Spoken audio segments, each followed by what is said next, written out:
course, is we're going to talk about Africa and some of the other critters. But before we do, let me set the stage a little bit. The continent of Africa is a very large place, 5,000 miles by some 4,600 miles. It's bigger than China, India, contiguous US, and most of Europe. So it gives you a context of how big that continent is. Today there's 54 countries. Now those were put in place during the colonial period. Prior to that, there were so many independent tribes and kingdoms, well over 1,000 in pre-colonial times. The population currently has grown from 140 million at the turn of the century to 1.2 billion now. By 2050, we're going to double that. And then by the turn of the century, the forecasts are for 4 billion people to live in Africa. That would be 1/3 of the world's population. So imagine that happening over the next roughly 80 years. Now, one of the issues for Africa as the rest of the world is climate change. There is increasing drought throughout Africa, and that's going to become an issue, and I'll touch on that somewhere in the talk. Sea level rises are causing issues along the coast, and infectious disease that often start, and we've known of Ebola and others, seem to be on the increase. Now, there's a lot of animal species in Africa, over 1,000, and lots of bird species, over 2,500. Unfortunately, if the people who project these types of things hold true, 50% of them will be extinct by the time there are 4 billion people in China. Climate change, habitat loss, fragmentation as population expands, poaching and hunting is all part of that dynamic that has those animals threatened. Today, with such a big continent, we're not going to talk about all of it. We're going to focus on southern Africa, below the equator, by the Indian Ocean on the east, and to the west, the South Atlantic. And it's shown on this map in that nice bluish color. Now, many of you have been to Africa. And I know most of you, when you go there to see what's called the Big Five. Well, in a previous talk about the big cats of the world, I talked about lions and leopards, so we're going to leave those alone today and take a look at the other 3 of the Big Five, the Cape buffalo, elephants, and then rhinoceros.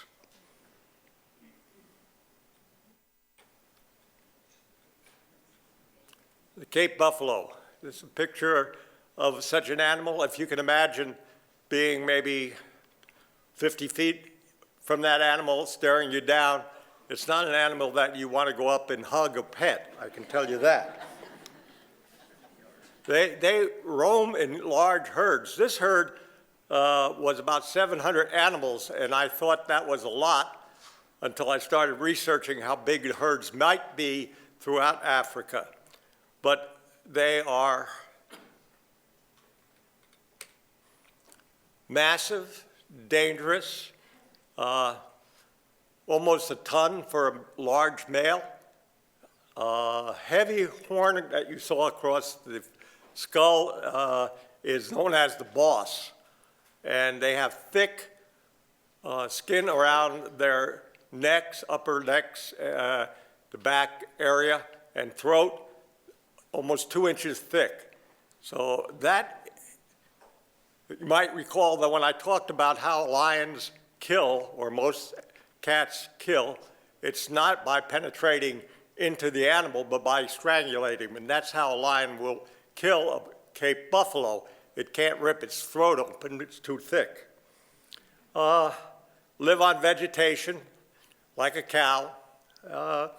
Over about 500,000 plus still alive in Africa, and humans hunting them, and lions are their only real natural enemy. Occasionally, young ones will be taken by a Nile crocodile. Now, elephants. We've heard a lot about elephants, I know, in the news and so forth. There are two types of elephants, the African elephant and the Asian elephant. And we'll be focusing on the African guys. Okay, largest living terrestrial animal, 8 to 13 feet, 2 to over 2.5, 7 tons. Now, the largest ones are the savanna elephants, the ones you've probably mostly seen. There is forest elephant, which are the smaller ones, unless you've been up in areas, say the Congo or equatorial Africa, you probably haven't seen any of those. They're extremely vulnerable, loss of habitat, their own overpopulation in areas where they are. Botswana, for example, where they do not allow hunting of elephants or any other of the wild critters, the number of elephants are now taxing the areas that they live in. There have been programs even to try to relocate them. Now, relocating an elephant is not an easy thing.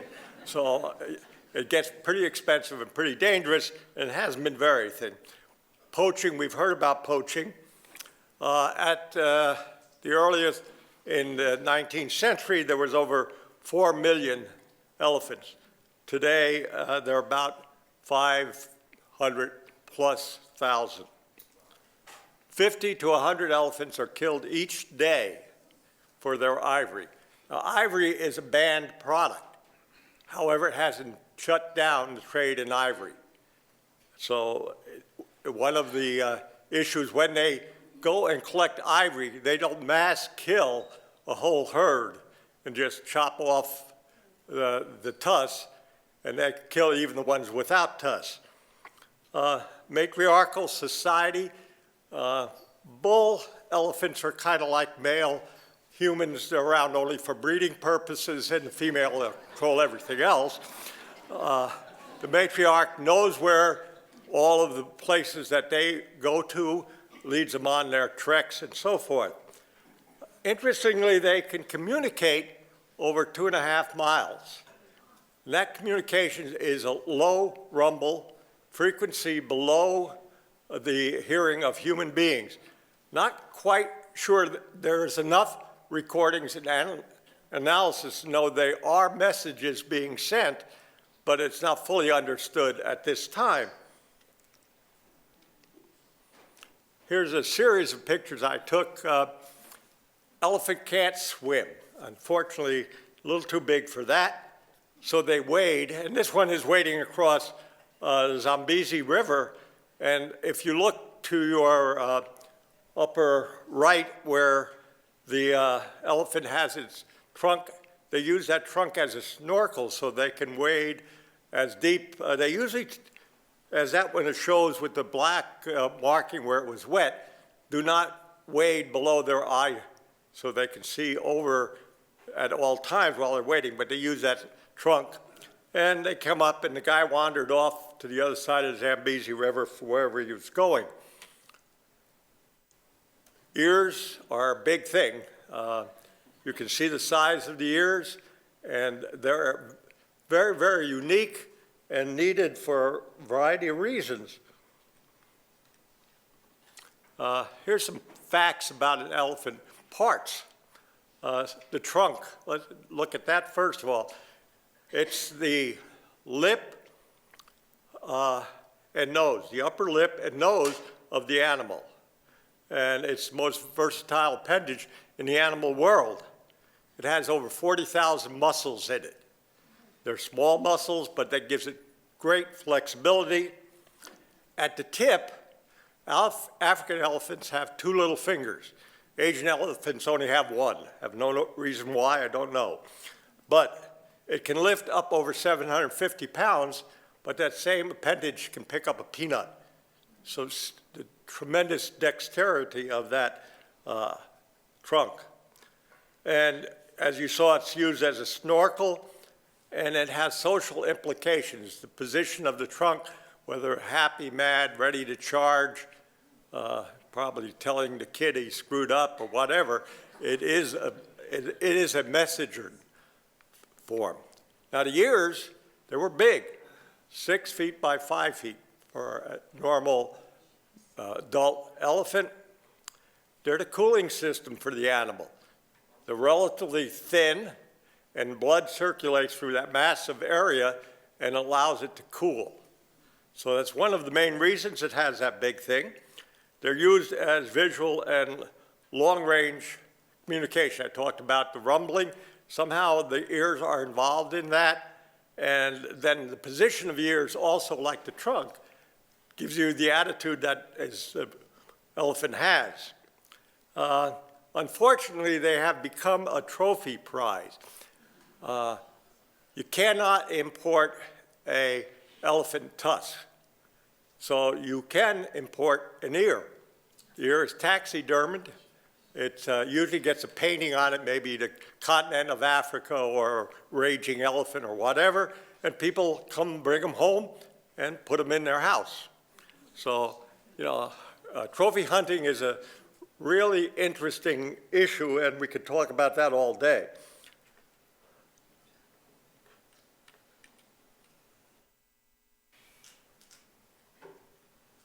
This is a kid that had just come out of a mud hole, and the mother could only love that kind of kid. But in reality, it's not just, elephants do this to help cool them and protect them from insects.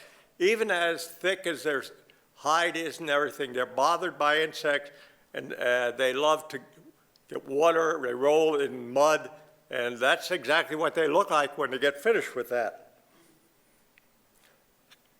Let's turn to the rhinoceros. These three guys were coming at us, and I thought they were challenging us to play some kind of game. It looked like a football game to me. And believe me, when you see rhinoceros coming at you about 35 miles an hour, you're mindful to stay out of their way. This one, you can see he's a little tattered with his ears and so forth. Okay, here's a species that is really threatened. There are two, the black and the white. About less than 5,000 for the black and about 20,000 for the white. Total of about 25,000 total. Now, the white and black have nothing to do with color. White happened to be a Dutch Afrikaans word for wide, and it was for their wide mouth. So when the British got in there, it became white. And then somebody said, well, what are you going to call the other one? They said, well, let's just call it black. So now we have a black and white, both of whom are gray. So that's pretty good. From a million or several million to about 25,000 today. Tremendous loss. Poaching for the horn. Over 1,000 a year are currently killed over their horn. Now, why kill them for their horn? The horn is composed of the same material your fingernails are, and that is then used in some Asian societies as a medicinal product, and also it can be polished and carved. They're fast on their feet for a large animal, 30 miles an hour. They have extremely poor eyesight. Perhaps could see 35 feet in front of them, maybe less. And they charge when they hear something or sense something, and then when they get to the point where they can see it, they'll usually pull off the charge. They just don't charge indiscriminately into something. The blacks are browsers. That means they eat branches and all sorts of little things. Very good at eating things with thorns.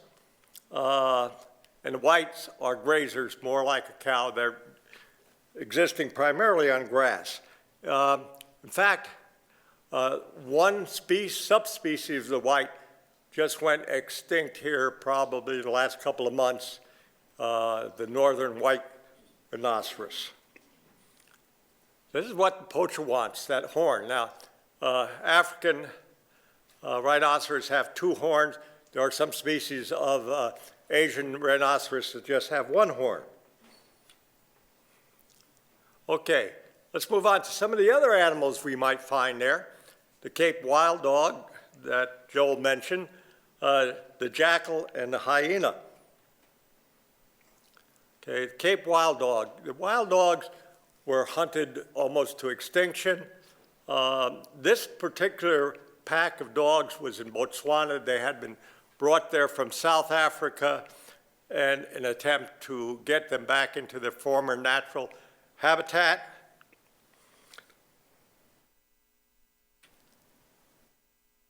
They're different from dogs. They're not really, they are in that family, but they have 4 toes versus 5.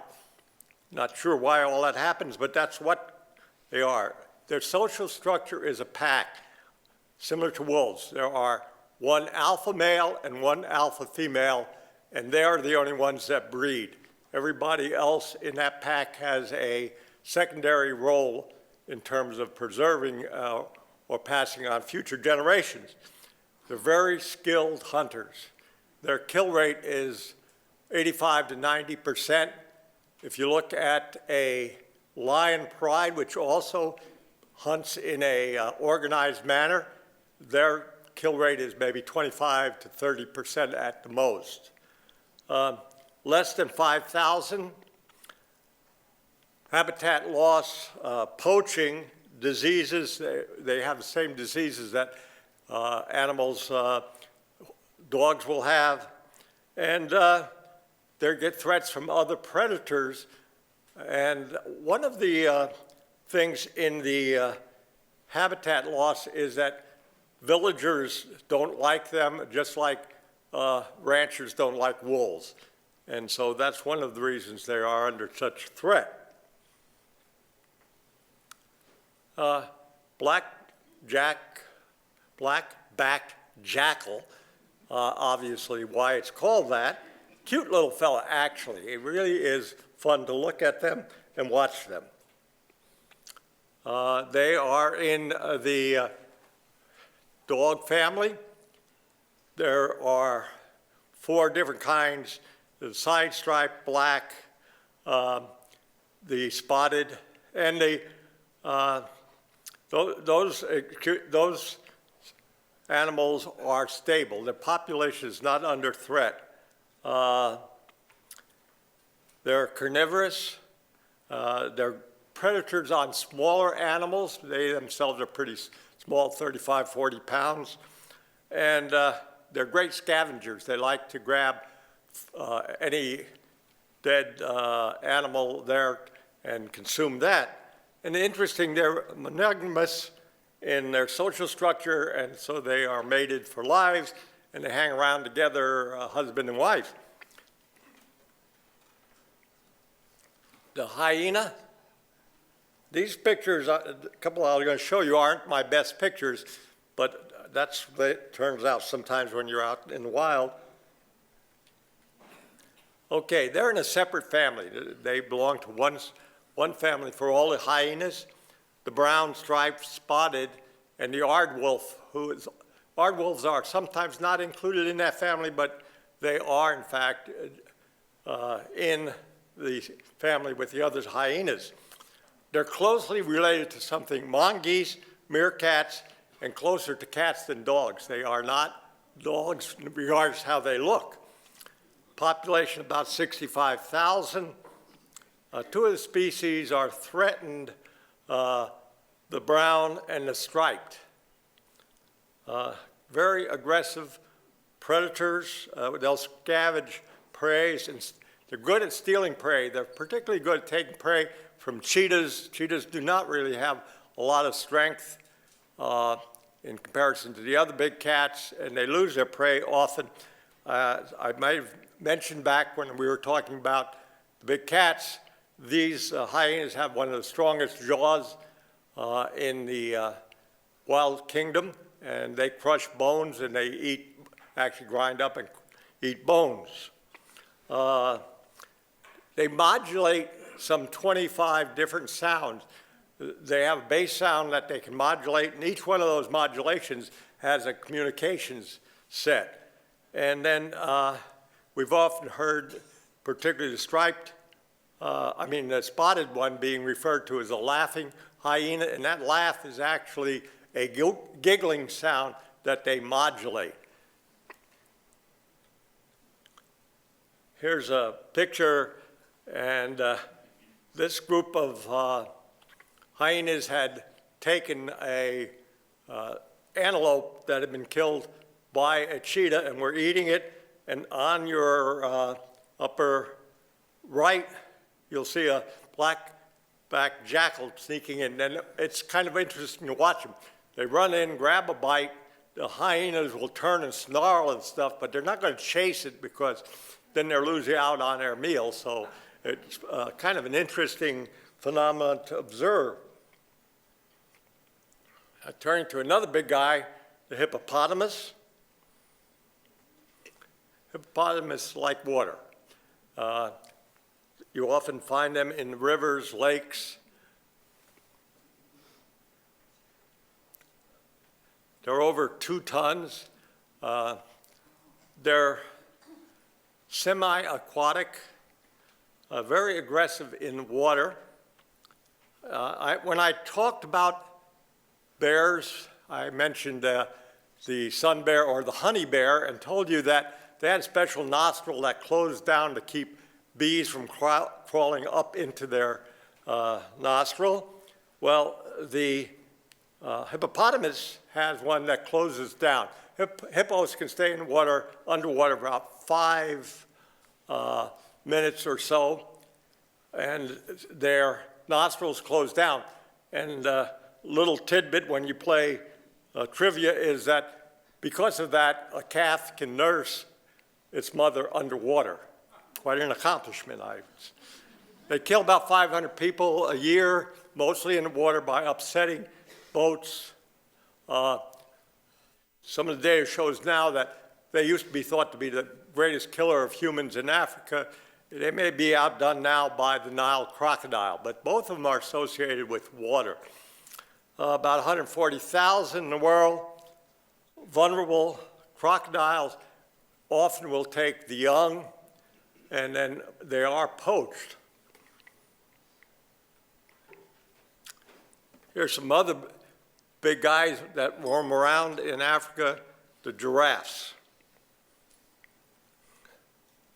It's tallest mammal, 14 to 19 feet tall, and can weigh somewhere over a ton, 2,800 pounds. Big debate on the species.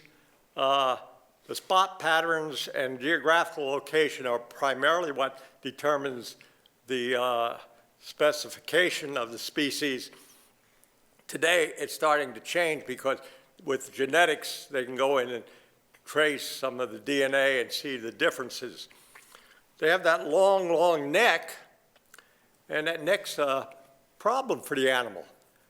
Just think about, it has to get blood to the brain to function. So the pull of gravity on the blood makes it very difficult for that circulation. It's said, people will say that they have multiple hearts, but that's a old wives' tale. They don't. They have a massive heart, maybe 35 pounds, which gives it enough force to get the blood to the brain. Really, the long neck was thought to be developed because they could eat from the top of trees. And they can do that, but they can also eat from lower branches in the ground. And more research indicates now that long neck is part of the male superiority in mating because they fight and wrapping their necks around each other, male, and the stronger and better neck wins to get the female. So that's probably how that developed over time. They do have horns. They have 2 horns. Another wives' tale is they have maybe 8 horns. They don't. They have some calcium nodules on their skull, but the two horns, the female has hair on the top of their horn, and the males, like most of us, have no hair on top of things. So anyway, they're endangered, declined. This has got there's a lot of publicity about the elephants, but in fact, the giraffe is probably more endangered of disappearing than the elephant right now. In the last 30 years, about 50,000 of them have been lost. And they're poached for both meat and their tail. The tail happens to be a symbol of social prominence. The kings in the older tribes would have a tail. So for prestige purpose, people want a giraffe's tail that they can walk around and swish around and show how important they are. So we lose a 2,800-pound animal for its tail. Here's mom and child.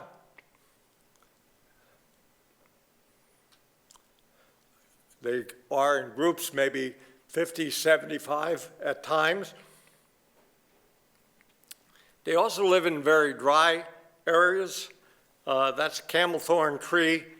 They can actually pull the leaves in or around the thorns. If you've ever run into a thorn bush of any kind, Arcadia, others in Africa, you know how long and strong those thorns can be, and these animals are able to browse and eat around those thorns.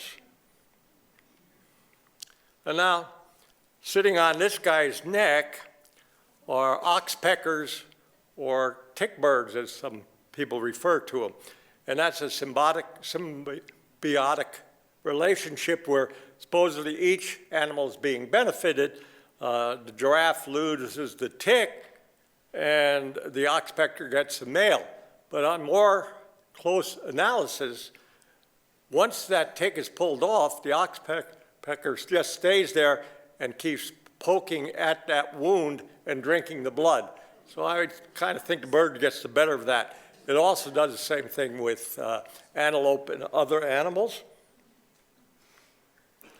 Okay, switching to one of the numerous animals in Africa is the antelope. 72 species, lots and lots of antelope. 25 currently are endangered. They run the gamut in size from a 1,300-pound eland to a 10-pound duiker. They're all ruminants. They don't have 3 stomachs. They have a stomach with 3 compartments, and that's a little different, but they do graze. They're the major prey animal for the predators of Africa. Without antelope, lions, tigers, excuse me, not tigers, they're in India, but anyway, lions and cheetahs, etc., would not exist.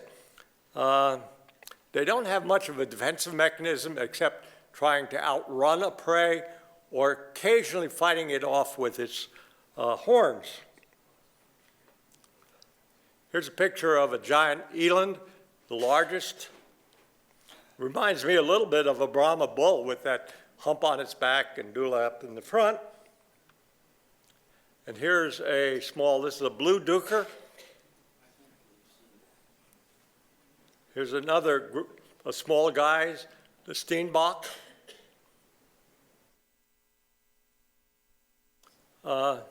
All males have horns. And this is a group of male impalas with their horns. Oops, go the other way, we'll get here. Where am I going? Wrong way. I knew what I was doing, I'd be dangerous.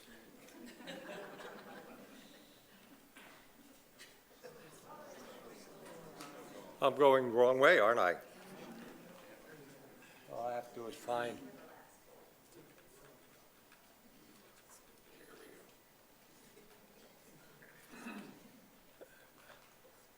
Thank you for bearing with me as I did that. Impala is a medium-sized animal. It's one of the most large group of animals that circulate in large herds.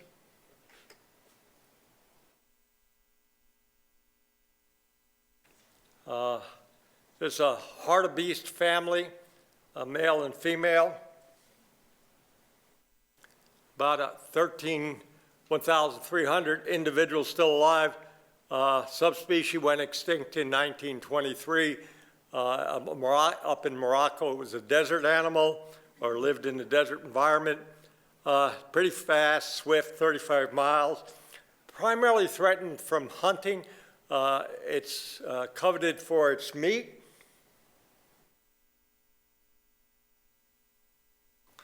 You see the family there, the male with the large horns, young male there with smaller horns, and the female taking up the back. The aurochs, or gemsbok, this is an antelope that can exist without actually having potable drinking water available to it. Large herds, maybe up to 600, very much prized for their horns as a trophy. And interestingly, there was some imported to the United States and relocated to White Sands Missile Range, and they've done quite well, and there's a herd of them in New Mexico. As I said, there are desert animal or dry savanna areas, and here's a picture of one just walking across the desert. And a quite different animal, the water buck. He needs water at least twice a day to survive, so you'll find him only around bodies of water. Only the males have horns, and they're not very agile, and they are very slow, so they must hide to avoid predators. In fact, they'll hide their young and just go back on occasion each day to nurse them, to try to protect them from predators. They smell bad. They have a sweat gland that emits a mucus-type liquid that is really bad smelling. Another old wives' tale was, well, that predators didn't like to kill them because the meat tasted bad, but that doesn't seem to be true. Males often fight to the death over breeding rights. Those are the horns. They're also of interest to hunters and trophy hunters. The greater kudu, one of two species, very imaginative, the other one known as the lesser kudu. So up to 600 pounds, badgers live in large herds until they can take over a harem. They're hunted for meat and for their horns, and about a population of 4,800.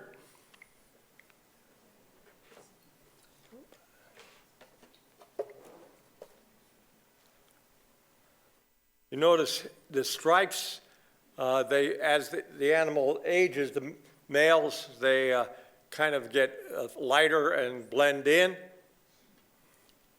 And the female doesn't look anything like the male, kind of spindly legs, but notice those ears, an evolutionary product so they can hear well, because that alerts them to predators. There's another antelope, the Nyala. Again, notice striping on the sides. And the female Nyala isn't much like the male. Got a nice bushy tail and big ears. If there is a covered area, they'll get into it. They do like to be in an area where there is water available. And here's what the males do for practice to try to learn how to gain dominance. And once they are a dominant male, they'll set up a territory and have a harem of females in that territory. A little guy, about 100 pounds of springbok. This happens to be one of the species in which both males and females have horns. They can survive in desert areas without drinking water. They're known for springing. Springing is jumping up in the air and kind of hopping, whereas, say, the impala, which is a leaper, leaps forward. They're the national animal of South Africa. Here's some at a man-made water hole. Black wildebeest. Here's an animal that in the 1800s was almost hunted to extinction from about several hundred thousands of the animals down to 600. Currently, there's about 18,000, and that's occurred because people have brought them onto private lands and raised them, similar to what happened to the American bison in the West, and now recovered both in national parks and on private ranches. There's another wildebeest, the blue, and that's the one you see pictured when the Great Migration, where thousands of them are fording rivers and being attacked by crocodiles or lions, etc. Here's a African warthog, which is a pig. Interesting animal, great. He's a prey animal for lots, including jackals. And they live in a den, and at night when they den up, they go in backwards. And in the morning, in order to leave, they charge at full speed out just in case there's a predator sitting waiting for them. And with those tusks, they're a pretty formidable animal to take on. Okay, coming along is stripes, zebras. If you'll notice on that, if you can see, the animal is basically white, has a black spot, stripe, and then if you see also a kind of a brown beige stripe in between each black. It's said that no zebra stripes are the same, and I'll take that on from the experts. Who knows? You've never seen all the zebras in the world, so okay. They're with horses, about 750 pounds. They're totally unpredictable and impossible to train. They have never been broken and ridden like horses. Plus, their back structure doesn't make it very comfortable ride if you could do that. Zeal is a group. Now, I've often wondered who gets the job of calling a group of something, some other name. A jury of crows. Now, why? But anyway, since I don't know where to apply for the job, we'll just accept what they say. I told you no stripe pattern is the same. 3 species, 2 of which are very vulnerable.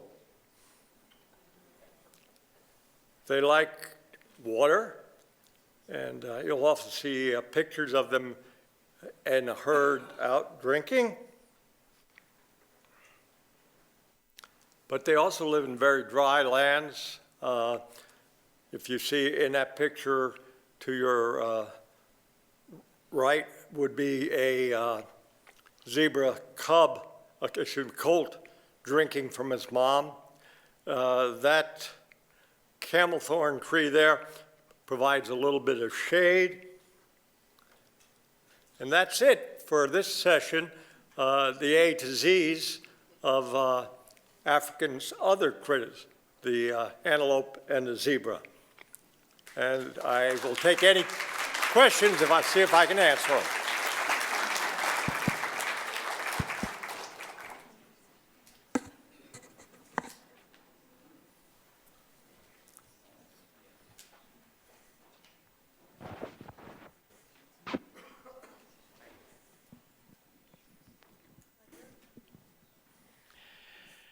We had a question coming around our family. What color are the zebra young when they're born? They're striped like their parents. They're white, basically, and they have striping patterns that you can see. Like most animals with that variation of colors, it's talked about leopards having spots on their skin. That penetrates pigmentation also to their skin. This is Barbara. When I used to be a docent at a zoo, and we had a warthog who was, for a brief time, a bachelor and quite lonely. And there was a big rock where they would put his carrots and lettuce in the morning. And he had a squirrel that came over, and they just had breakfast together every day. And as the time went on, he got a mate and had babies. But by this time, the squirrel brought all of his friends, and they were all in there having a wonderful time together. Well, you know, I've had pictures of warthog families, and it's just like a sow with piglings. You know, they'll be trailing and walking around with them. Again, any animal that a predator can grab is fair game, and so they have to be careful. This is Ken. You mentioned that the hippos are poached as well. Is that for their meat, or what are they? Primarily for their meat. And then also, villagers don't like them. They can come into garden areas and tear it up. They'll come on shore and get into an argument with another one and be a little destructive. But primarily for their meat. They also are poached for their teeth. They have two large fang-type teeth, and they are used as a counter to ivory for carving. So that's another reason that they're poached. Hi, this is Sally Shriver. I'm wondering, did you take all of the pictures, or I see your name on the one on the left? Yes, all those pictures in there I did take. Wow, that's wonderful. Over years. One thing also about the hippo, one of the reasons they're threatened is that in the Congo, which has been in the Civil War, it just had its first nonviolent transfer of power the other day. 90% of the hippos that lived along the Congo and everything have been killed during those years of war, Civil War. Yeah, Lesser Joel, I was wondering why there isn't more of a relocation program, because the one that you cited in New Mexico seems to be extremely successful. And why are we allowing these animals to become extinct when there's other regions of the world that they could be not so vulnerable to the cultural things that make them of demand? Well, that's a good question, and I'm not sure I fully have an answer to it. I will say that some of the issues are you have to relocate the animals that are willing to adapt to the area you're bringing them to. And one of the issues, for example, the California condor recovery has been successful with breeding in zoos, but that's very specific for the bird. You can't, for example, breed a lion in a zoo and relocate it, because by the time you relocate it, it has no knowledge, inherent learning on how to survive in those environments. So ruminants coming to the right environment, you could bring them here and raise them. I suspect that most countries don't want to import invasive, what they would consider be invasive species, just like plants. This is Bob Muir. Can you hear me? Yeah, thanks very much. Very enjoyable. My question relates to where were the photographs taken? Can you give it a little more information about where you... Well, the photos were taken in Botswana, Zambia, South Africa, Namibia, those four countries predominantly. And most of them were probably in Botswana. Some of those rhinoceros were in South Africa. And the rhinoceros thing was very interesting, because I had gone to Africa specifically to take pictures of rhinoceros, okay? So I booked time in a place called Rhino Camp in Namibia, okay? Well, there were several things that happened. First of all, I only saw one rhino, and how that happened was we were out there, and there was just two of us who had gotten there because that was the time when the volcano in Iceland erupted and grounded all the airplanes, so people couldn't get back in. And they had a group of rangers chase this rhinoceros till he got exhausted and lay down. And I went up there and tried to take his picture, but by that time I felt so sorry for the animal. I didn't want to get near or disturb him further. So after about 14 days, next to the last day, we were in a different camp in South Africa, and I told the guide that if he didn't find me some rhinoceros that day, I was going to feed him to the crocodiles. And just as you noticed, those were at sunset, that we came upon this large group of white rhinoceros, and it was a great photo shot at that time. This is Roz. I have a natural history story to add, because I wouldn't have believed it if I hadn't seen it with my own eyes. This was in Botswana. We were at a hyena den at dusk. Hyenas were milling around. They're mostly nocturnal, so they were getting ready to go out on their hunt and scavenge. And we saw this warthog, single warthog, walking into the den area. A mother was lying there nursing a cub, looked at the warthog, not very concerned at all. Warthog heads on over to the mouth of the den, which cubs were in. We'd seen their little heads popped up earlier. Proceeds to go in the den. Now, the den had at least two openings. They may or may not have been connected, but they often are underground. But at any rate, our guides was saying, yes, they've seen this before. It's not uncommon. The warthogs being diurnal, they're looking for a burrow for the night.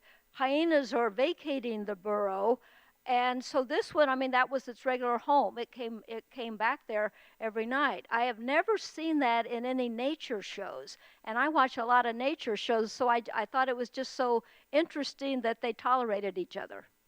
Yeah, they want a den at night. They have some natural dens. I've seen them come out of culverts, which make a nice little den, and in the dry season there's no water. So that's one of the things, yeah? This is Ruth Ann. You saw, Lester, a great variety of animals, and I'm curious, is this from one trip or from how many times have you been to Africa? The number of animals in Africa, the species. How many trips have you taken to Africa? Oh, I hate to tell you that taking pictures today in the digital world, if I go to Africa, I probably will come back with 5,000 to 6,000 exposures and then have to spend the next 4 months trying to figure out which one is better. And it's become sometimes frustrating because you're taking 3, 4, or 5 frames a second. So, oh, wait a minute, that ear is a little better on this one than that ear.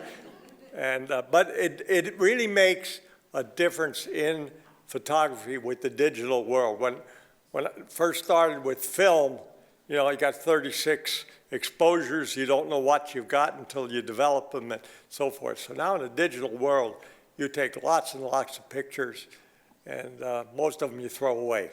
Can you remember over the years how many times you've actually been to Africa? How many times have I been to Africa? Yeah. I've been on 3 safaris in southern Africa. I've been other places in Africa, but not for photographing things. And most of them are 14, 15 days. Usually visit 3 to 4 places.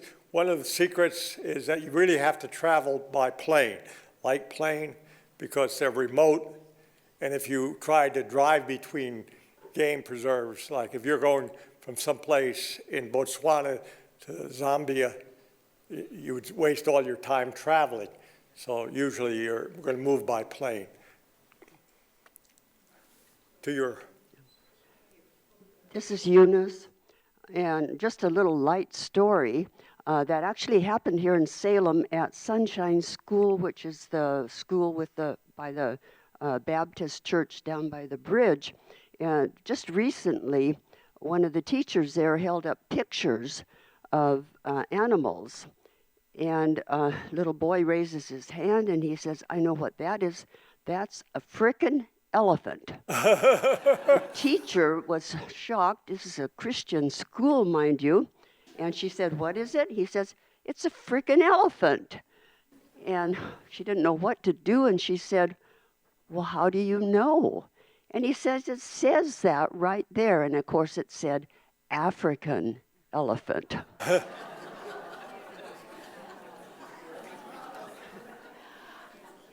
I'm more interested in more of the mechanics of how you got these pictures. How far away are you from them?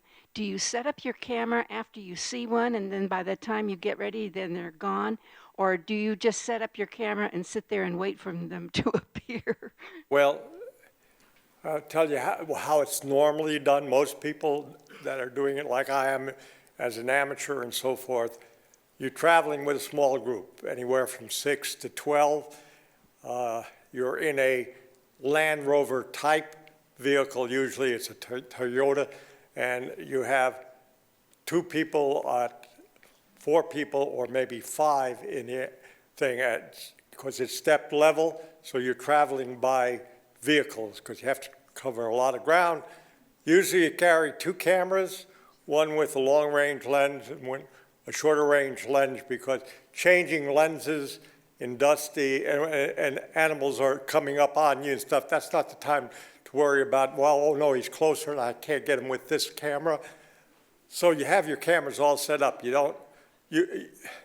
Normally, you're not on land setting up with a tripod. So you need to have a camera you can hand hold. For me, the biggest was a 400 millimeter camera that I could hold without having to steady it. And animals can be anywhere from, several, maybe 50, 60 feet away, as much as 20 feet away. Animals see these vehicles all the time.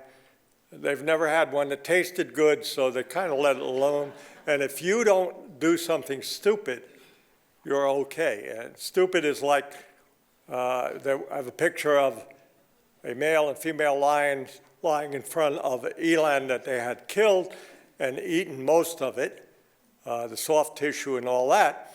And the guide says, "All right, we're coming in close, do not move." And one of the guys in the back stood up.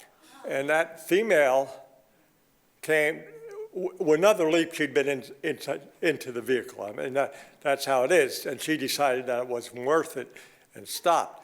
So the main thing around animals is not being stupid. And for many, many Homo sapiens, that's very hard to do. Before I start on the land of birds, during that screw-up when I was going in the wrong direction back and forth, I skipped one slide that I was going to share about the antelope horns. Remember, they are true horns. They're not antlers that are lost each year. And each species has a unique shape to the male horns. And the question is why? And the best answer is that most things that are evolutionary in nature are tied to sex. So the male of one species and a female of another species of antelope can mate, but the offspring will be sterile. So they can't pass on. And one of the theories is that the shape of the horns on the male identify that species to the species, female of that species, and that allows that breeding to be a good breeding and passing on the genetics to another generation. Don't know if that's true or not, but it's as good an explanation as people have, because there doesn't seem to be a real other reason why each species of antelope will have a different shaped set of horns. Anyway, on to sunrise in the land of the birds. Those people have been in Africa for sunrises and sunsets. They're just brilliant, beautiful colors, and very vibrant as the sun comes up.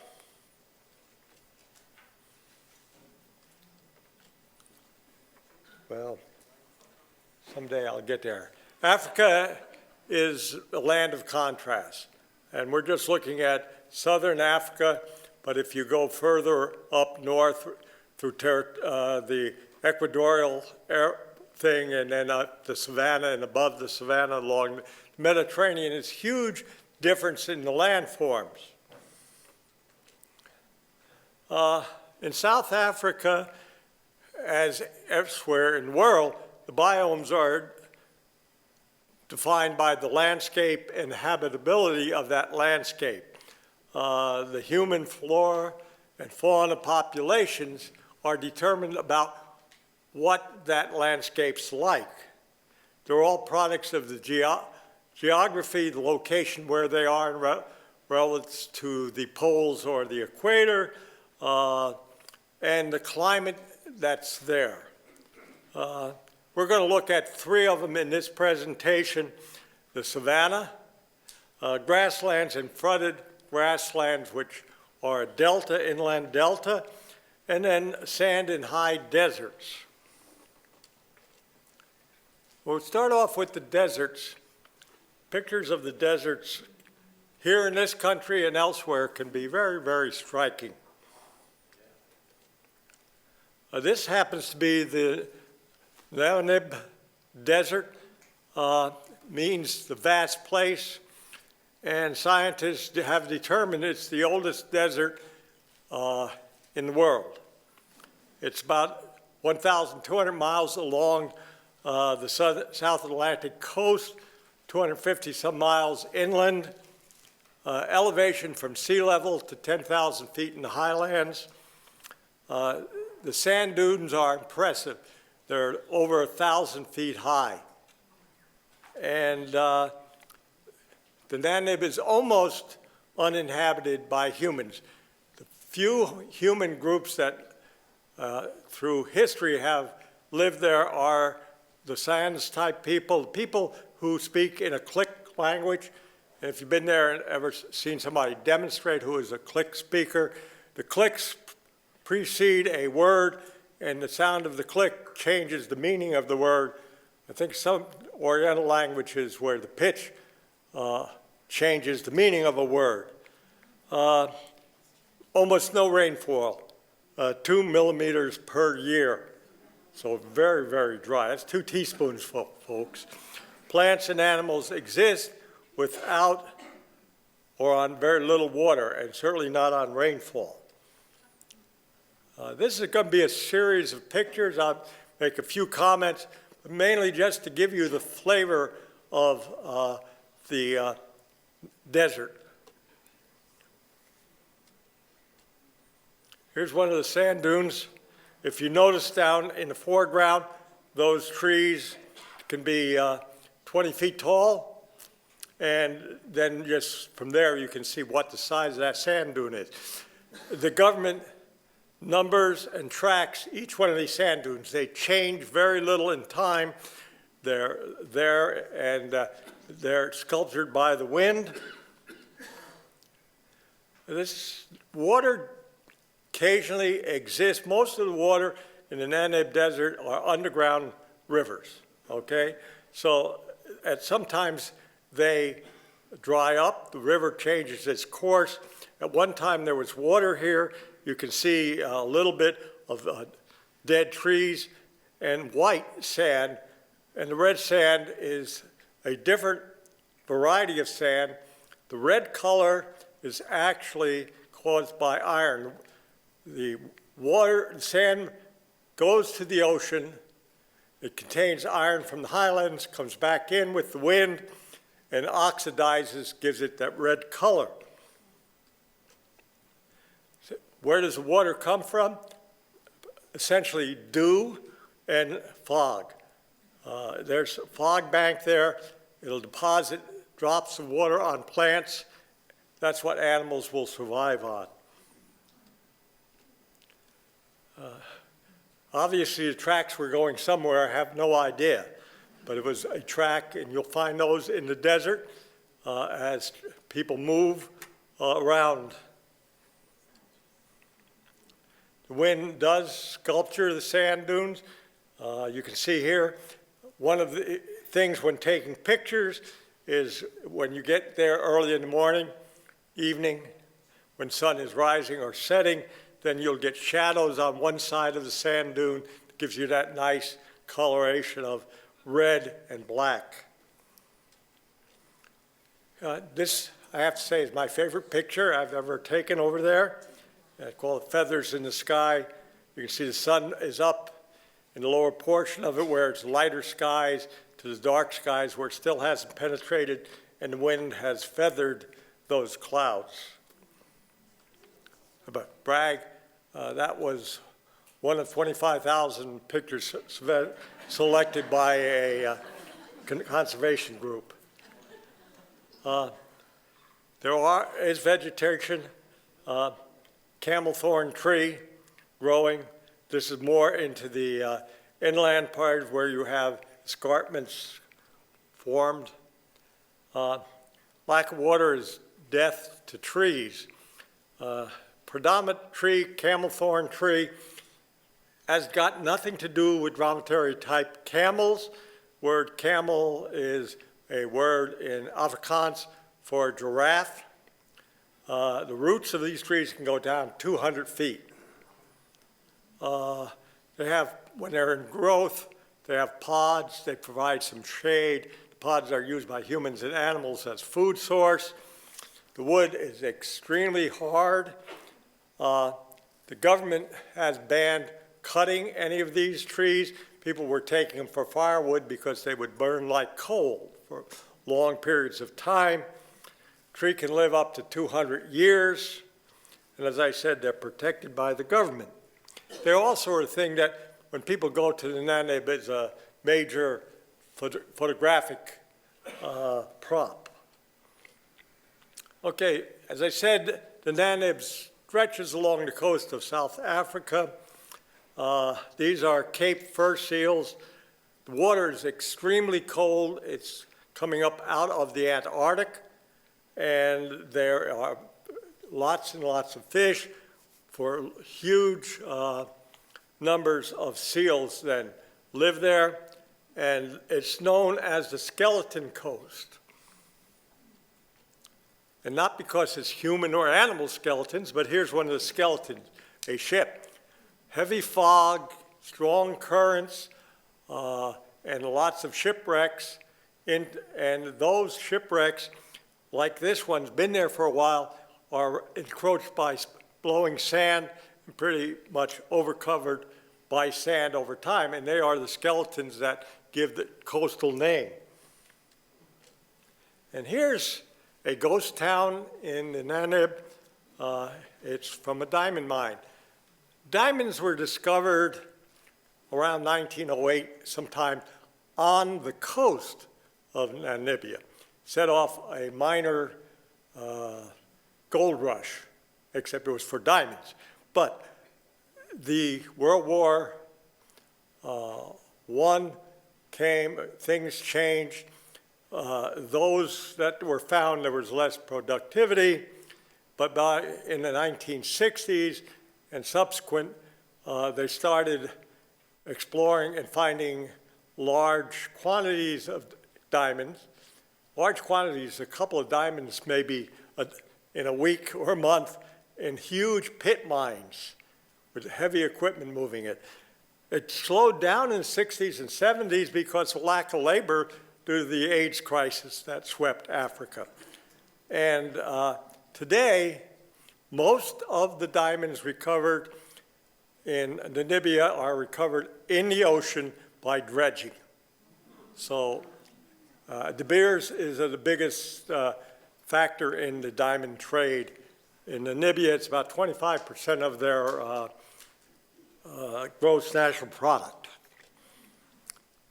As you moved inland, now these pictures were taken, not the ones of the desert part, but these that you saw, and this coast from an airplane about 500 feet above the terrain. And one other thing, you couldn't fly in any area where there's active diamond mines. It's a forbidden area. Just endless wasteland. Hard to see how, as population expands, this will become inhabitable. Sand meets those highlands, drifts in among the rock.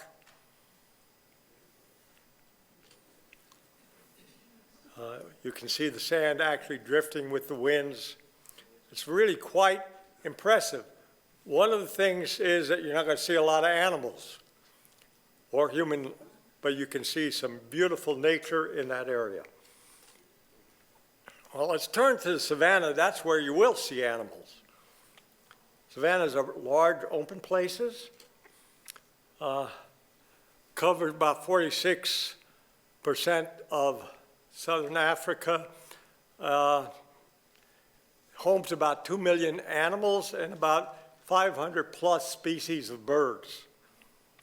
They're basically grasslands and arid plains. They have shrubs and isolated trees, very limited rainfall. And I was talking about climate change and increasing drought conditions.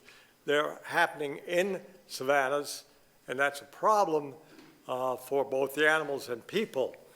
One of the problems in savanna is we had a brilliant talk about the pronghorn and the impact of fencing and things like that. Well, same thing is happening in Africa. So domestic grazing, fencing, and grazing animals, heavy grazing, say cattle, destroys the grasses that are growing there, and it's very hard for them to come back because of the lack of rain. Birds live out in dry land, both the savannas and the deserts. Here's a group of ostrich with a springbok at a water hole. That water hole actually was a natural water hole. I'm not sure, it bubbled up, I guess, from an underground river. Now, we're going to take a look at some of the birds, and I will now tell you my knowledge of birds is extremely limited. I'm not a birder. I don't have a life list. I don't keep track of everything. But I did enjoy taking pictures because when you're in places like Africa, South America, the Pantanal, India, you can't avoid seeing birds, and they are interesting. This happens to be a Kori bustard. Bustards are found around the world. This happens to be the heaviest flying bird. Males can get 40 pounds. Interesting bird to watch to take off. Has to turn into the wind, run, flap its wings, maybe get enough lift to get off the ground, and may just crash back down. The other bird that does this, if you've seen them, is puffins when they're taking off. They're like running on the water like hell, and then boop, boom. In the case of the puffin, it failed to grow wings big enough to get enough airflow to get out off the thing. This guy is just too big. But, as I said, there are bustards everywhere, and this happens to be one of the same species, subspecies, Ludwig. And you notice skinny legs, spotted, very pretty bird. Again, lives in a dry environment. And one of the interesting birds, didn't know anything about it when I took its picture, just said, there was a bird, I'll take a picture of it. Okay. Well, this sand grouse is the water carrier. This bird, a male, this happens to be a male, will fly up to 20 miles to a source of water, usually a shallow water hole. Will go into that water hole, ruffle its under feathers, wade around, fly back to a nest with approximately 2 teaspoons of water captured in its feathers and give it to the young birds that have hatched there. People said, oh, that was malarkey, but you can go on YouTube and catch pictures of this bird actually doing that. And so survival is how your environment allows you to survive even under harsh conditions, as this bird does. It's interesting. The tallest animal, the heaviest animal, the heaviest flying bird, the world's largest bird. Africa is such a rich, rich place for wildlife. And this happens to be ostriches. We Westerners thought that was a good idea to bring them to the United States and raise them because, after all, we can use their feathers, we can use their meat, we can use their bones ground up, we can use their skin. I mean, one of the most expensive Western boots you can get are ostrich skin boots. But what we found out, that a 9-foot, 350-pound bird who doesn't like you is not something you really want to have.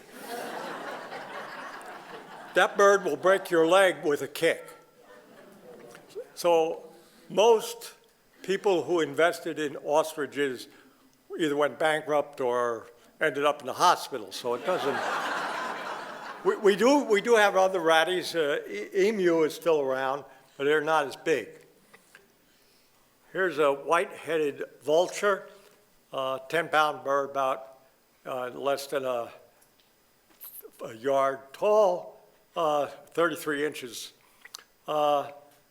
Very endangered. You wouldn't think of a vulture being endangered, but they're down to less than 6,000 today. One of the problems is low reproductivity. They only lay one egg, and the survival of the hatched chick is probably no better than 50%. And poachers are poisoning them because when they fly around a carcass, it brings rangers to see what's going on, and then may, in fact, end up with poachers being caught. And there are habitat laws throughout Africa, southern Africa, as the population expands, and most of the population expansion will be below the Sahara.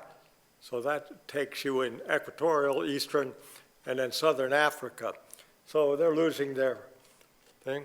Here's another scavenger bird, the marabou stork, often referred to as the undertaker bird because of the black feathering on the back and so forth. From the back, it looks like a cloak of a undertaker as we envisioned it. It certainly could be in competition for the world's ugliest bird, in my view. Ged, 6 feet tall, lighter than the Cory bustard, 20 pounds, 12-foot wingspan, scavenges, eats live prey, also lizards, small mammal things, rodents, etc. Common silesium, whatever that is, how you pronounce it, is a word I came across, and I just had to use it here because I didn't know anything about it. There are three relationships. You have the mutual beneficial relationship. You have a relationship with one other living thing, kills the other animal or plant. And then you have this one where one animal benefits, but it doesn't bother the other one. This happens to be with bees and this animal. The beak of that animal is like a saw, and when it eats flesh, it saws it off, doesn't tear it off. And the carcass leaves little nice sawtooth edges, and the bees lay their eggs in there, and they hatch rather quickly. But it's a food source as they hatch, and so they are in relationship with the stork, and these guys can live up to 25 years in the wild. Here's a picture of one of them up in the top of the tree with white-headed vultures. That group had just been eating on the remains of a Cape buffalo that had been killed earlier by some lions.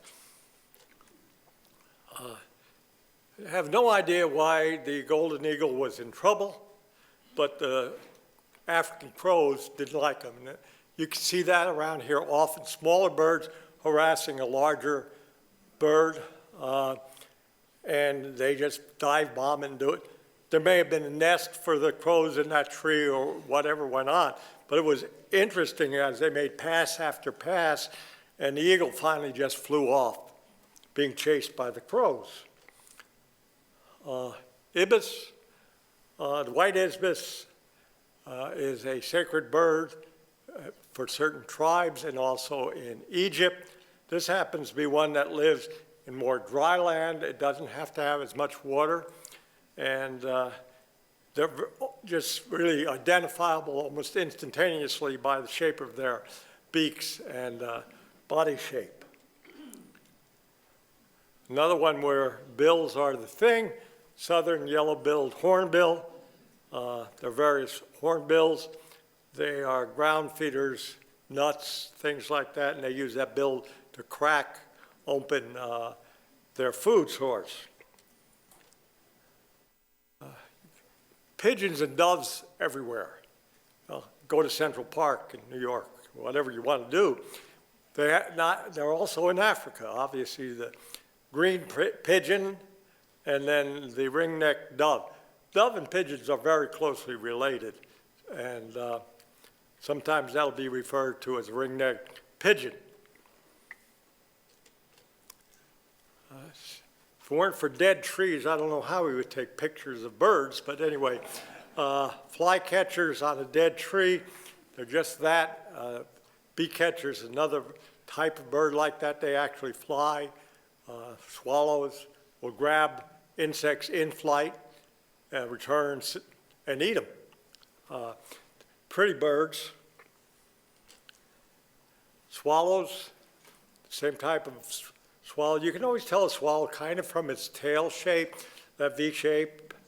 And again, it's a very pretty bird. And my favorite bird, the lilac-breasted roller. There's another roller, the Indian roller, very similar. Lilac-breasted roller. Roller males fly to a relatively high altitude for a bird. And then they tumble, turning and rolling, and pull out just above the ground. While the female is over there on a branch yawning, saying, you can do better than that. And they repeat that to try to gain mating rights. They are the national bird of Botswana, but they're such a pretty animal. Oh, well, let's not talk more about birds for a few minutes. I want to go and talk a little bit about David Livingstone, Scottish minister, went to Africa in the mid-1800s, and people said he was the first one to see Victoria Falls. Not true, the European to see Victoria Falls. Obviously, the natives of Africa had seen it, and their name for it interpreted the smoke that thunders. And you have been to Victoria Falls. You can see the mist rising. It can be seen almost 5 miles off. The sound 2.5, 3 miles off. And it's said that Livingstone, when he was exploring, heard this thunderous roar and smoke and moved on towards it and discovered Victoria Falls, or at least found it where it's been all along. He completed the transit of Africa from west to east, the latter part following the Zambezi River into Indian Ocean. His writings brought about, they say, the end of the Arab-Swahili slave trade, where black Africans would catch other black Africans, sell them to the Arabs, who then sold them to other people as slaves. That all ended in the mid-1800s. The story always is that Stanley, who was a journalist, Livingstone had gone missing. They hadn't heard from him. And in the 1860s and 70s, that's not hard to believe. So when Stanley went over there, he finally found him, and he supposedly came up to Livingston and said, Dr. Livingston, I presume. Whether he did or not, I don't know. He died in 73. His loyal retainer buried his heart under a boab tree. Here's, this is at low fall. This is when the rains have not come yet of Victoria Falls. It's said to be the largest waterfall. You can always question these things. There is a waterfall that's higher. There's a waterfall that's longer, but it does have the greatest volume of water coming over it than any other waterfall in the world. And this is a baobab tree. They can live to be over 1,500 years old. A large number of them, about 30 or 40 of them, and all of a sudden in the last 20 years, they're starting to die. And the thought is it's due to the change in water levels underneath due to the increasing drought conditions. You can see the size of that tree in reference to the vehicle. It's also called the upside down tree because when it has no leaves, it looks like that's the root structure in the air. It's also called the tree of life because you get water from it, food products in pods that grow there, etc. And it seems that we may have losing the oldest of them. Okay, moving on to the delta. The delta is an inland delta, Okavango. Oops. The Okavango River floods about 5,800 square miles of Botswana in March through July. It's the world's largest inland delta. It's flat, 7 feet elevation as the highest. Parts of Florida is that flat too. Sand islands form around termite mounds. We'll talk about that in a moment. None of the water ever reaches the ocean. It's all lost through evaporation or transpiration, which liquid fluid turned into a gaseous fluid as it goes through the process of plants using it in their process of creating food. Home to a lot of animals and a lot of bird species. It's currently threatened by Angola and Namibia. And Angola is a very impoverished country. It just came out of civil war here not too long ago. It had been occupied, one of the last colonies by the Portuguese. So they have minerals there, particularly two minerals in great demand, uranium and lead. And that mining in the highlands is starting to disrupt the flow of the headwaters of the Okavango River. And in Namibia, they're trying or have a proposal to dam the river for hydroelectric power. Their argument is, oh, it's not going to hurt anything. After all, the water will go over the dam and through the dam, and water will get to the delta. Not sure that's true, but again, that's more a sign of what happens as populations increase and demand for resources. I said termite mounds. For all those couple of people who went to Africa, you've seen termite mounds, 16, 17 feet. They can be active with termites still in them or inactive, but they're so hard that, and so little rain, they'll persist for 100 years or so. And what happens when the flooding comes in around it, it captures water, it makes a sediment-rich area, which then a plant can grow in, which expands that, and the vegetation grows, keeps trapping more water, and soon you have maybe something that's 5 feet above the original level as an island. And the islands keep expanding, so it's a very interesting process. Well, of course, water really means birds. Here's a fish eagle. Looks like a bald eagle, but it ain't. No relationship at all, except that it does eat fish and carrion and flies around water sources.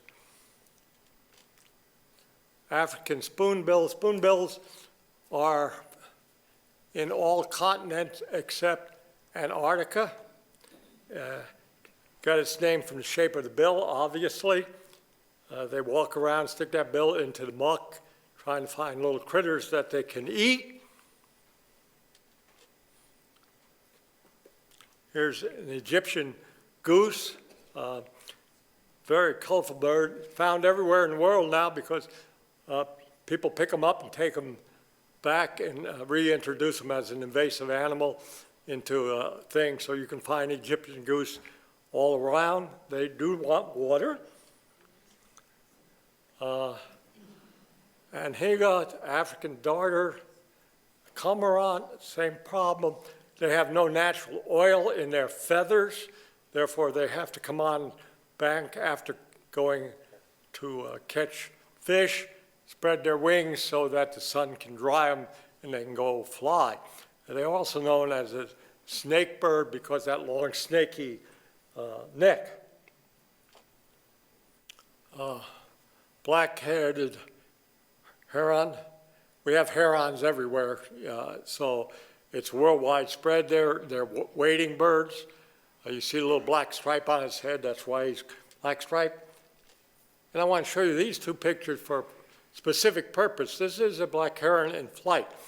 Well, you'll notice that it got its neck pulled back into its shoulders and flying that way, and the legs stretched out behind it. Opposite of what storks do when they fly. There's 3 storks, and you notice their necks are stretched out straight in front of them. Aerodynamically, I'm not sure which has the greatest advantage. Probably tucking that all back in may be the best. I'm not sure. Anyway, these were guys who were coming back from delivering babies and headed home. And here's one stalking up on some things. It has the same method as the spoonbill, and both of them have an involuntary reaction. A voluntary muscle reaction is when you decide to do something. Involuntary is breathing. You don't have to think about it. They have sensors in their beak that when it touches something edible, automatically closes, and they have a tidbit to eat.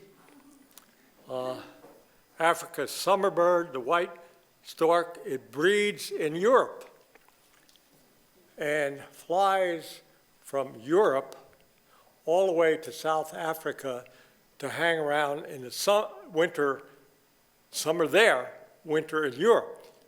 And it comes down across the Straits of Gibraltar, so it doesn't have to take as long a flight over water as if it came across the Mediterranean and other places. So yeah, it's not the longest commuting bird. That belongs to the Arctic tern, who flies from the Arctic to the Antarctic and back to the Arctic every year. Okay, we'll leave the wetlands to the birds. And as I said, as the sun sets, night covers the land of the birds. And I'll give you some final short thoughts of mine. Africa is the second largest continent, Asia being the largest, almost 12 million miles. It's the third least populated continent on Earth, the least populated being Antarctica, the second Australia, and the reason it is 33% is desert, and 10% are other uninhabitable areas like the Atlas Mountains. The 3 major deserts, Sahara is the largest desert in the world and expanding. The Namib, as I said, the oldest, and Kalahari. Savanna covers 50% of the continent. So if you take 43% that is uninhabitable, basically, and 50% that has limited water resources, you can see the challenge when we talk about 4 billion people. It signals a tremendous crisis for the continent. Expect 250, 300 of the animal species go extinct by the turn of the century. So what really does the future hold for Africa? Well, could be a repeat of 200,000 years ago when sapiens first decided to migrate out of Africa, and a great Homo sapien migration from Africa, which has already started. You read all the time about rescues or drownings in the Mediterranean. Most of those are from black Africa. They're not Arabs fleeing their countries. So I don't see a bright future for Africa or its inhabitants, both Homo sapiens and the other critters and vegetation. And with that, thank you, and I'll take some questions.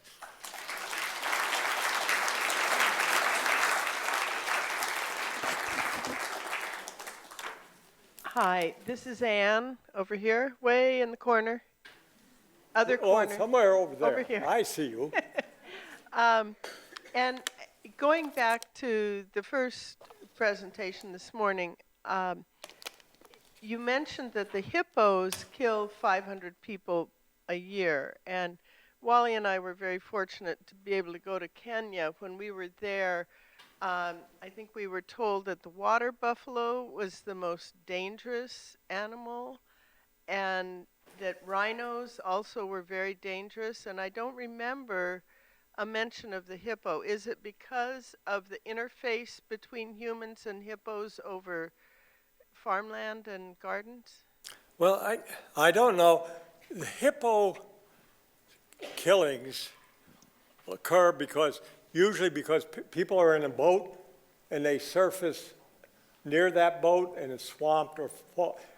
We went through that experience, and I've never seen a ranger concerned about our safeties except when a hippo came up next to the boat we were in and not knowing if there were 5 more underneath there about to come up.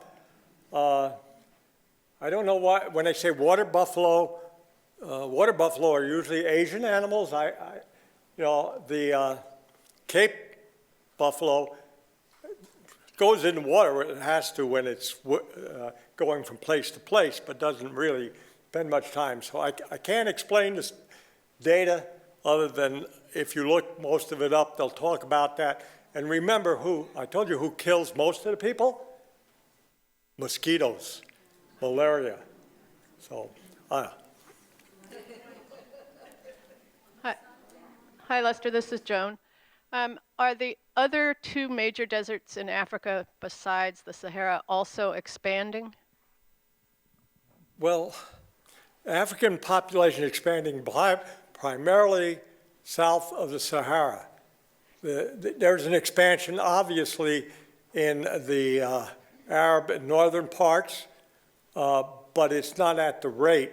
A lot of that has to do with much better maternal care, reduction in death during childbirth and young children, better nutrition, all of the factors that let people live longer, have more children that survive. And in some of the cultures, although, say, South Africa, you're allowed 1 legal wife, but you can have as many tribal wives as you can afford, and you have to pay for them in cows, so it's a matter of how many cows do you want for a woman. Apparently males like women, so they spend lots of cows. And so that expansion of population is just the same reason, but see, in Western countries, Western style country, Japan is the greatest example. not enough children being born, not enough in-migration. They don't know what they're going to do with their older population and how they're going to support it. And that's slowly happening. If it weren't for Hispanic increases in the U.S., we would probably be in the same boat as they are. All right, right here. Do you see me? I'm right here. I see. Okay. This is Irene, and a lot of us here have read the series that took place in Botswana called the Number One Ladies Detective Society, and we've all enjoyed it. But one of the things that I always had a question about was the bushmeat. Every now and then, Native people, certain groups would go out and catch bushmeat, and it was what? I never did understand what it was. It was, I think, illegal. It seemed like it was illegal, and I wonder if bushmeat could just be anything, or was it specific types of animals? What would be called bushmeat? Bushmeat is any wild animal caught generally illegally, not within, and used to feed. The greatest amount of bushmeat being killed in the equatorial Africa area are primates, monkeys, baboons, those type, but it can be others. And it was aggravated by the wars that were taking place in that region and to feed the populations of their child armies, etc. So the term bushmeat just is wild animals caught for purposes of eating and often against laws like caught on reserves where no hunting is allowed. Lester, Jinx up here in the back. Yes. You do know what's red and black and white and red all over. Say that again. What's black and white and red all over, besides a newspaper, of course, an embarrassed zebra. Oh. You can use that one another time. I wanted to add something about the baobab trees. The elephants are not helping things along in that respect because they tend to go up and scrape and scratch against them, and then that weakens the bark, which makes it a whole lot easier for them to use their tusks to break through because there's a fair amount of water within the tree that's stored up and down. And then you can see some of the trees are just, you could look through them. They've been donut holed out. But anyway, the elephants are a problem too. One of the issues with elephants is that as the population increases, the demand for food, 150 pounds a day vegetation per adult elephant, it's a lot of trees being stripped and so forth. I read one study that says you would think that's reducing the number of trees, but due to that behavior, more trees are starting to grow. But the problem is they're little teeny things that can be stepped on easily. And so in a way, too many elephants will destroy its own habitat. They also use their body to push down trees and then eat them.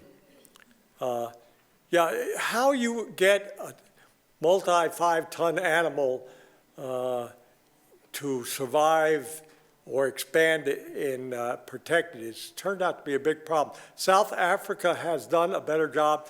There's less poaching going on than there was 20 years ago, but that doesn't mean it's not going on at all.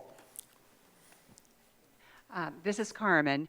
I wanted to recommend a book called Wind, Sand, and Stars.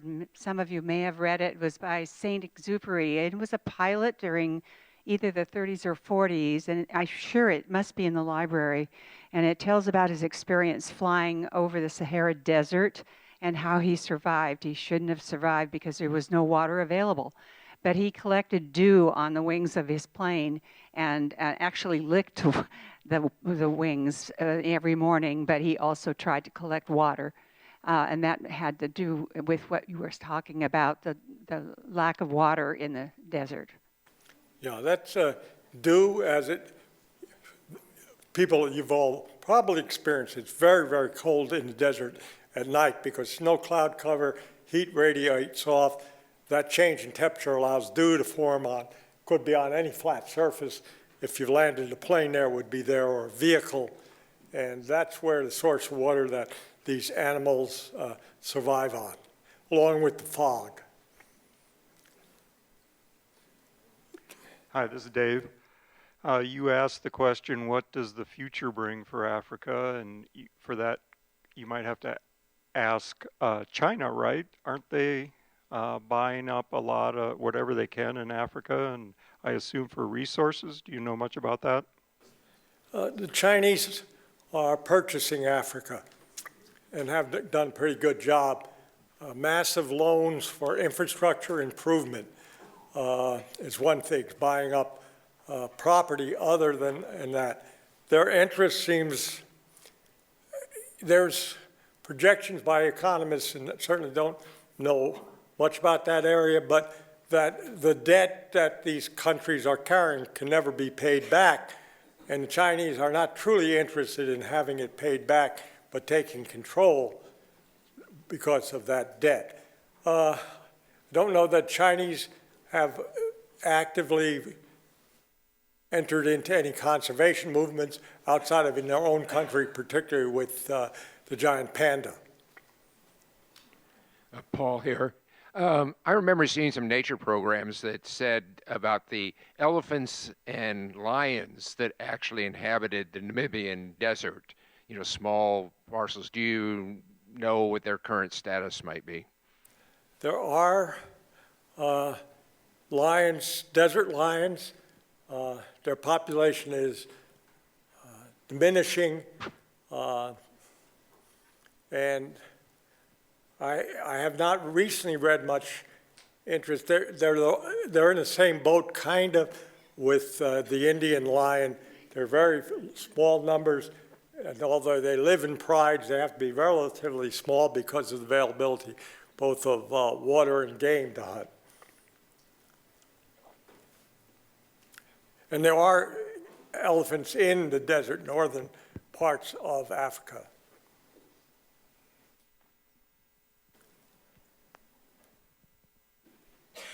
Lester, thank you very much for a well-organized, well-researched presentation. Thank you.